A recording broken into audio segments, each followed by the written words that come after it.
Hello दोस्तों, नमस्कार। EPS 95 pensions के एक और नए अपडेट में आप सबका स्वागत है। दोस्तों, राज्यसभा की तरफ से 3 जो महत्वपूर्ण हैं EPS 95 पेंशन धारकों के लिए ऐसे प्रश्नों को रखा गया है। आइए उन प्रश्नों को देखते हैं और साथ ही साथ में श्रम और रोजगार मंत्रालय की तरफ से उन पे क्या जवाब दिए गए हैं उनको भी जानते हैं। यह गुरुवार 22 दिसंबर 2022 का है और यह प्रश्न है डॉक्टर जॉन ब्रिटास और आंतरिक प्रश्न संख्या 1862 से लिया गया है।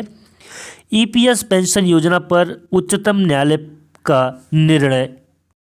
जो प्रमुख 3 प्रश्न हैं उन प्रश्नों को मैं बता दूं। जो पहला नंबर है क नंबर, क्या उच्चतम न्यायालय के कर्मचारी भविष्य निधि EPF पेंशन योजना पर दिए निर्णय के संबंध में कार्रवाई करने हेतु सरकार के लिए कोई समय सीमा निर्धारित की है?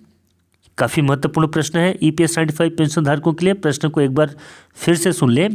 क्या उच्चतम न्यायालय के कर्मचारी भविष्य निधि पेंशन योजना पर दिए निर्णय के संबंध में कार्रवाई करने हेतु सरकार के लिए कोई समय सीमा निर्धारित है?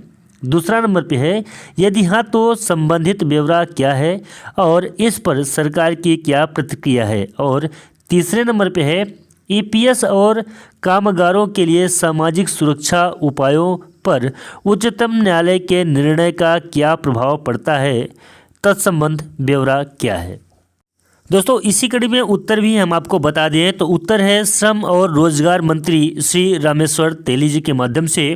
जो क और ख प्रश्न है उन दोनों प्रश्न का उत्तर है जी हाँ। माननीय उच्चतम न्यायालय ने अपने दिनांक 4/11/2022 के निर्णय में निर्देशों को कार्यान्वित करने हेतु टाइमलाइन के विभिन्न सेट निर्धारित किए हैं जो निम्नलिखित हैं। तो कौन कौन से हैं वो टाइमलाइन मैं आपको बता दूं। पहले नंबर पे है 1.16 अतिरिक्त अंशदान का भुगतान करने के लिए कर्मचारी की आवश्यकता के संवैधानिक आधार को दूर करने के लिए 6 महीने।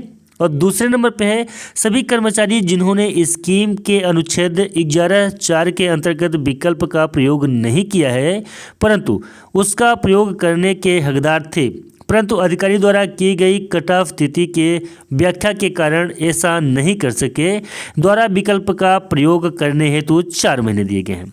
तीसरे नंबर पे है कर्मचारी पेंशन स्कीम 1995 के अनुच्छेद 11(3) संशोधन पूर्व के परंतु की व्याख्या से संबंधित RC गुप्ता मामले में माननीय उच्चतम न्यायालय के दिनांक 4/10/2016 के निर्णय के निहित निर्देशों को लागू करने के लिए 8 सप्ताह दिए गए हैं। इसके बाद जो ग नंबर प्रश्न है उसका है माननीय उच्चतम न्यायालय के उक्त निर्णय के विधिक, वित्तीय, बीमांकित और लास्टिक निहितार्थ हैं।